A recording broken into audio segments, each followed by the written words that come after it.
Next timeline for 2026 we have discussed, but this is a usual timeline for all the years. So the exam this year is on 6th of June, right, in the evening shift. The admit cards would be downloadable by 15th May, and then you would be able to proceed for your examination. The last date has already passed, and that was the 6th April. Now, what is required closer to the examination is get all your documents ready which are required for the examination. Now, looking on to the seat matrix. Now, seat matrix, the Nicer campus Bhubaneswar has 202 seats, and there is a supernumerary seat for Jammu Kashmir and Ladakh. The CEPS, which is in Mumbai, has 59 seats, and that has the EWS reservation as well. Now, of this, if you look onto the figures, there is 27% reservation for OBC NCL category, nearly 15% for SC, 7.5% for ST, 5% for Divyang. So those are some of the category reservations that you must be familiar with. Now, talking about the tie-breaking rule.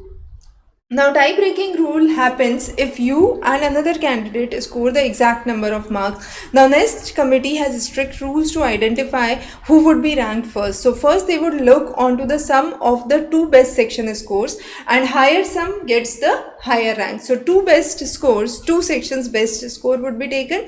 If that criteria is not met, they would shift on to the second criteria, which is single best score. The third criteria is the provisional rank on the result day.